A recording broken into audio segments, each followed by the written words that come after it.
One day, as Jesus was preaching on the shore of the Sea of Galilee, great crowds pressed in on him to listen to the word of God. He noticed 2 empty boats at the water's edge, for the fishermen had left them and were washing their nets. Stepping into one of the boats, Jesus asked Simon, its owner, to push it out into the water. So he sat in the boat and taught the crowds from there. When he had finished speaking, he said to Simon, "Now go out where it is deeper and let down your nets to catch some fish." "Master," Simon replied, "we worked hard all last night and didn't catch a thing. But if you say so, I'll let the nets down again." and this time their nets were so full of fish they began to tear. A shout for help brought their partners in the other boat, and soon both boats were filled with fish and on the verge of sinking.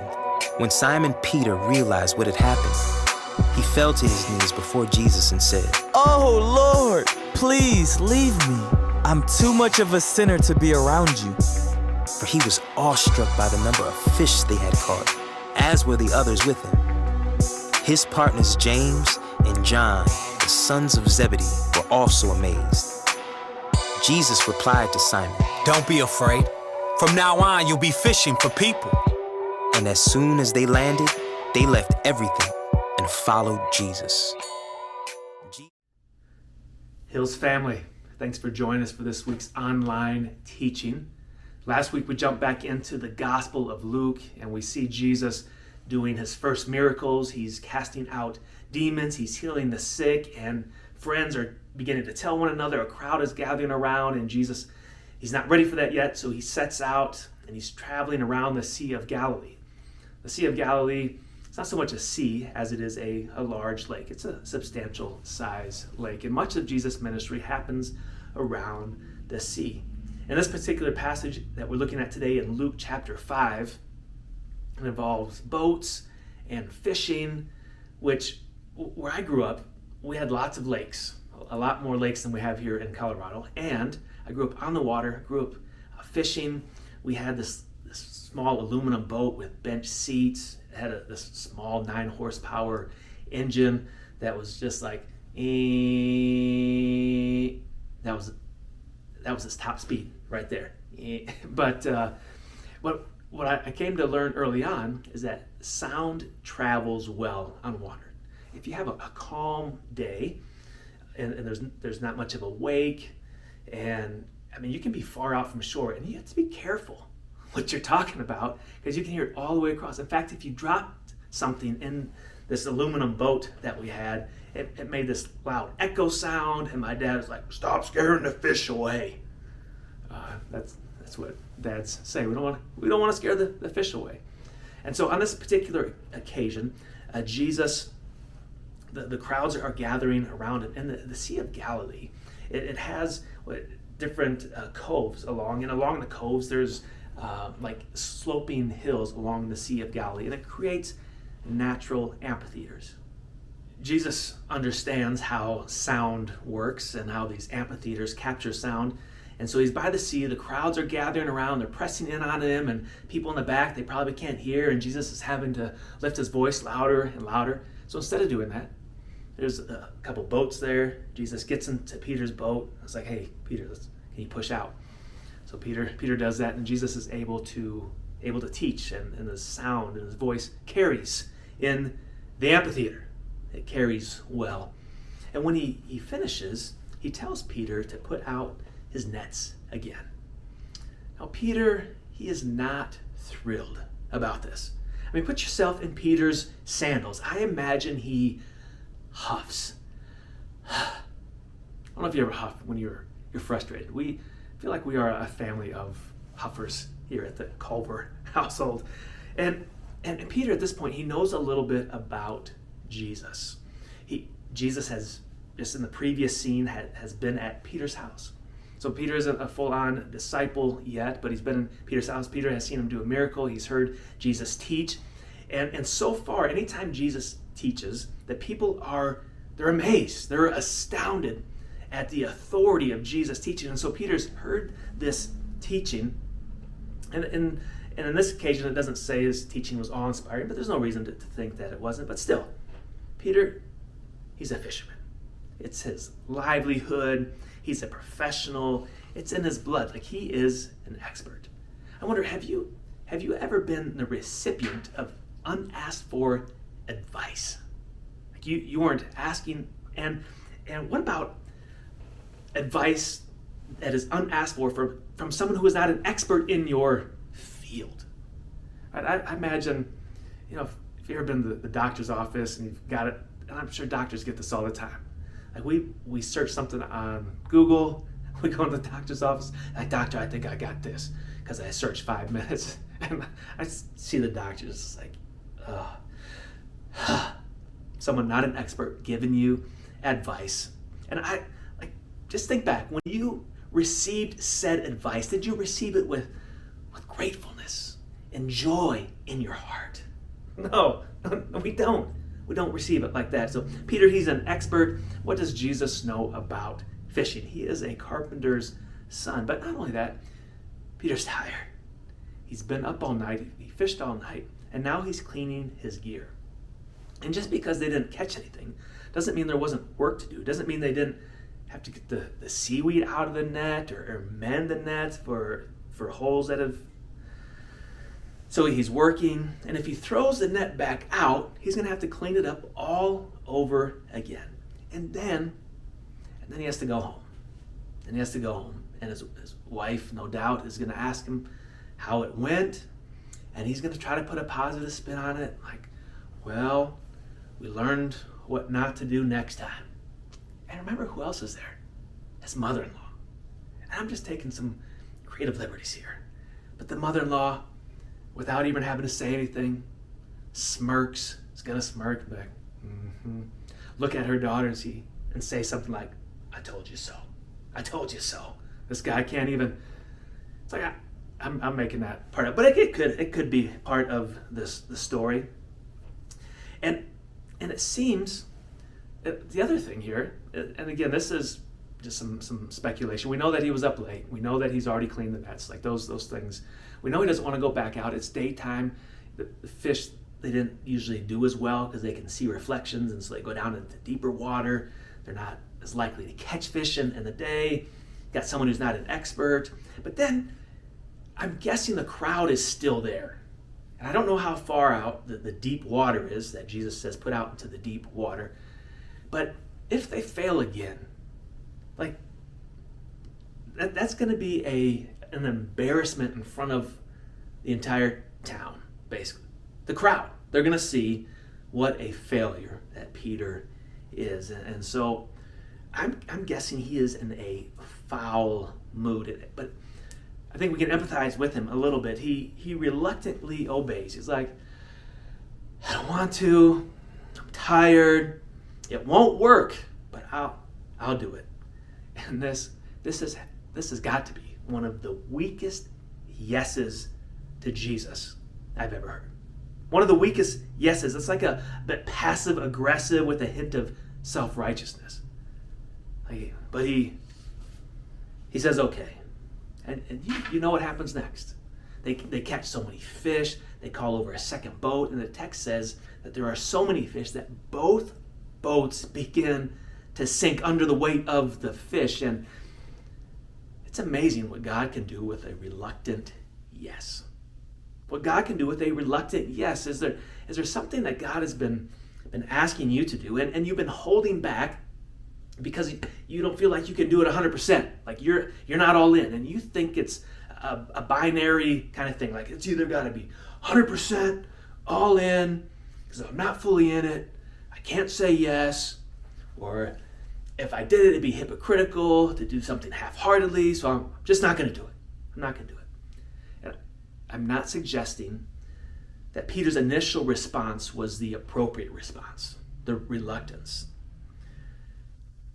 And I'm not saying it's one that we should emulate, but might a reluctant yes be better than a complete no?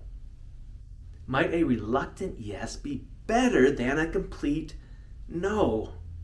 I mean, look what Jesus is able to do with Peter's reluctant yes. What if you gave a reluctant yes to something God is asking you to do, and then you just see what happens? I'm jumping to the end of the story, but Peter's reluctant yes changes his life forever.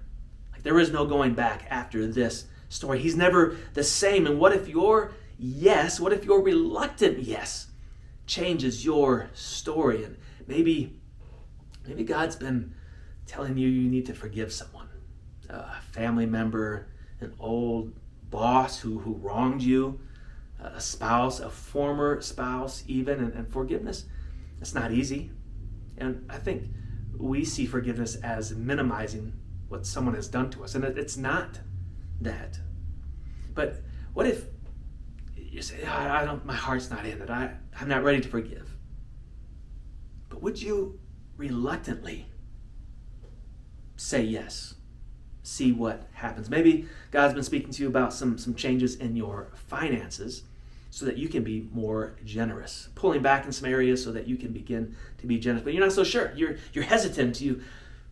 That's okay. That's okay. Give your reluctant yes to Jesus and see what happens. After the miraculous catch of fish, in verse 8 it says, when Simon Peter saw this, he fell at Jesus' knees and said, "Go away from me, Lord, I am a sinful man." For he and all his companions were astonished at the catch of fish they had taken. This might seem like an odd response to a miraculous catch of fish, but it is the right response. Peter recognizes who Jesus is and who he is. Something happens in that moment. The miracle reveals to Peter Jesus' glory and his holiness. And in the light of Jesus' holiness, Peter sees his own heart. And this is reminiscent of the prophet Isaiah. The prophet Isaiah sees a vision of God's throne room and says, "Woe to me," I cried. "I am ruined, for I am a man of unclean lips, and I live among a people of unclean lips. And my eyes have seen the King, the Lord Almighty." When human sinfulness meets divine holiness, it's not so much a sense of repulsion, but a sense of unworthiness that prompts Simon to ask Jesus to leave. John Calvin, one of the Protestant reformers 500 years ago, in his Institute of Christian Religion, writes, "Man never attains to a truer knowledge of himself until he has contemplated the face of God and come down after such contemplation to look into himself." We might think we know ourselves, but we don't really know ourselves until we come face to face with God. And before God, we become like Peter and like Adam and Eve, who hid from the presence of God for the shame of their sin, their unworthiness. But what is Jesus' response to Peter? And what is Jesus' response to every person who comes before him and confesses their sinfulness? Verse 10, then Jesus said to Simon, "Don't be afraid. From now on you will fish for people." What an incredible response from Jesus. Remember in the previous chapter, Jesus is called the Holy One of God. Now Peter recognizes Jesus as the Holy One of God. His sinfulness in light of Christ's holiness makes Peter fall on his knees. And remember what Adam and Eve did in the garden when they sinned and God was walking through the garden in the cool of the night? They ran, they hid in shame, and God calls out to them, "Where are you?" And the response is, "I was afraid, I was naked, I was ashamed, and so I hid." Now, what does Jesus tell Peter when Peter sees his sinfulness? He says, "Do not be afraid. Do not be afraid." Confession is not a deterrent from God's presence. It is a prerequisite to entering God's presence. Confession is not a deterrent from God's presence. It is a prerequisite to entering God's presence. Confession of sin, acknowledging our brokenness, it's a prerequisite to friendship with God. Confession, it is a resume for service. It's one thing to be a sinner and to deny it or to downplay it or to say, I'm pretty, or we minimize it. It's another thing to humbly bow before God. And Jesus didn't call Peter because Peter had everything figured out or he was perfect. It was just the opposite. Peter recognizes he has much to learn. And Jesus is willing to teach him. But this is the unusual ways of God in this story. Peter gives a reluctant yes to Jesus. Jesus does a miracle. Peter glimpses the face of God in Jesus and at the same time recognizes his own sinfulness. Jesus welcomes Peter and calls him to follow him. And Peter is never the same. He is never the same. Verse 11 says, they pulled their boats up on shore, left everything, and followed him. A reluctant yes, a confession of sin and weakness. What if we were a church that had more of that? More of that openness before God. Yes, we grow. Yes, we're becoming more like Christ. But I love Peter's his rawness, his realness, just throwing himself out there. And that's all throughout this narrative with Peter and through the Gospels and Acts. It's like that part of him never changes. That part never changes. Peter and his friends James and John, they had no idea what they're getting into. They don't know the journey that they're going to face. They don't know the hardships and the eventual persecution. There's something about this man Jesus that is so intriguing, so awe-inspiring that they sign up on the spot. They've seen enough to entrust their lives to this man. They don't read the fine print. They don't know what it will cost them. They have limited knowledge, but maximum desire. Limited knowledge, but maximum desire. And Jesus can work with that. Jesus can still work with that, friends. He can still work with that. Can you remember the first time Jesus captured your heart? Captured your imagination? Now, every story is different. Some are dramatic, like Peter, all of a sudden we're made aware of who Jesus is and who we are. For others, it's a gradual process. Some that grew up in the church, you grew up and found yourself a Jesus follower. There wasn't a dramatic conversion, but at some point, Jesus captured your heart. And from this moment on, Peter, James, and John, they become apprentices to the Master. Verse 11 says, they left everything and followed him. I don't have time to go too far down that path today. We will in future weeks. Look at that phrase, they left everything. What does that mean for us as we follow Jesus? But it says they followed him. This word followed, the Greek word for followed, it means more than just literally following someone. It means to be a disciple of someone's teaching. It implies a teacher-student relationship. But not like we think teacher-student. We don't have a good context for that. Because when I think teacher-student relationship, for some reason I think of 7th grade, maybe it's 8th grade, Miss Norris, algebra class. Like, she was scary. She was scary. There was no, right when the bell rang, she started a 10-question quiz. And it wasn't difficult. It was like times, 9 times 7, 6 times 3. But if you weren't in your seat and started, and you walked in 15 seconds late and started on question 6 and got half right, F for the day. She wasn't messing around. So we have like our modern teacher-student relationship. And you might have a favorite teacher, but still the student-teacher relationship that we're talking about in the first century is far different than what we think of student-teacher. It's more of a master and an apprentice type of relationship, like come and follow my ways. And so in the first century Jewish world and rabbinical Judaism, there was this tradition of the rabbi being the one who would teach the Torah to the students. And you weren't to go to Scripture and study it on your own. That was taboo, that was frowned upon. You needed a rabbi to teach you the ways. And so you would come under the rabbi and submit your life to their teachings, to their ways. You would learn to mimic the teacher, mimic the rabbi, until you were able to come and be a rabbi yourself. And I wonder, do you consider yourself a disciple? Are you an apprentice to Jesus? And this is a trick question, because the answer is yes, unless you are not a Jesus follower, unless you are not a believer in Jesus. But if you have put your trust in Jesus, then you are a disciple. A disciple is not a special category of Christian. It's every Christian. It's not as if there was tiers of Christian. So you got like tier 1 and then tier 2. That's for the disciples, the ones who are really serious about this thing. That's not how this works. We are to be disciples, Jesus followers, and the invitation from Jesus is to come and follow him. And the invitation, it's to you. And it's to me just as it was to Peter. And there's no prerequisites.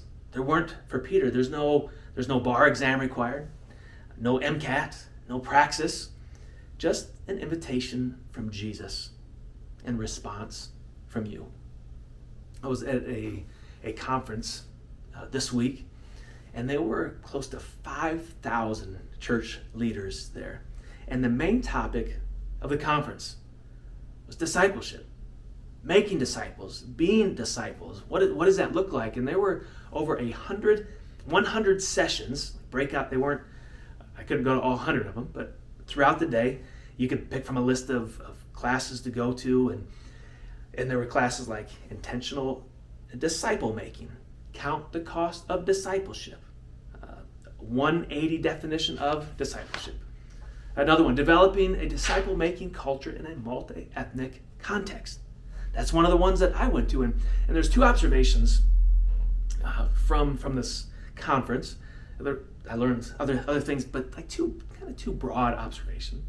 So one is that the church recognizes that we have a discipleship issue. We have a discipleship issue. We haven't done it well. And so it was encouraging to see so many church leaders there from various backgrounds. This was a cross-denominational thing. There were Lutherans and Baptists and Methodists and non-denominational and high church, Anglicans, Catholics there. And it crossed racial and political lines. I came across people from the UK, Australia, South America. I learned from a pastor from Zimbabwe, another from India. In fact, the pastor from India, he spoke to the entire conference. And at one point, he was sharing his concern for the American church and how back home they are praying for us because we have a discipleship issue. So that was one observation. We recognize that we have a discipleship issue. And the second observation is that there is no agreed upon definition of what a disciple is or how to do disciple making. Every session I went to, they were giving me their correct definition of discipleship, being a disciple, making disciples. And they weren't, most of them were all within a certain framework. And so, for example, there was one that I think encompasses the others, that he or she follows Jesus. A disciple is being changed by Jesus. A disciple is committed to the mission of Jesus. So following Jesus, being changed, being on mission with Jesus. But I think the simplest way to think about what it means to be a disciple is that master-apprentice relationship. It's learning the ways of Jesus. It's walking in the way of the master, being conformed more and more into his likeness. It's growing in Jesus. It's so much more than what just happens on Sunday mornings. It's a 24/7, 365 days out of the year walking with Jesus as we walk with one another. This is why in our micro churches, we are becoming disciples. We are discipling. We're wrestling with the text. We are praying for one another. We are encouraging one another in spiritual disciplines. We're checking in. We're confessing our sins to one another. That's discipleship. That's discipleship is happening. So as so this is the first call of the disciples, the first disciples in the Gospel of Luke. And what I would want us to do in the coming weeks as we continue in the Gospel of Luke is to pay close attention to Jesus. That should be a no-brainer, but just to learn Jesus, to see what he's saying, what he's doing, how he's responding, to see what the disciples are learning and what discipleship looks like for them and following Jesus looks like for them. Can we, with every passage that we come to, what are we learning about Jesus? What is the invitation from Jesus in this passage? Disciple making, it's not a 6-month class. It is a lifelong journey with Jesus. And if you have put your trust in Jesus, you are a disciple. You are a disciple. So would you come on this journey with us? Grace and peace.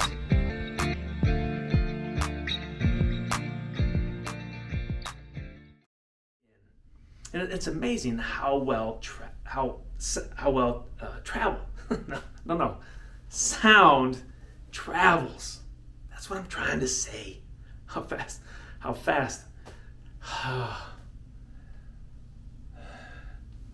Let's try this again.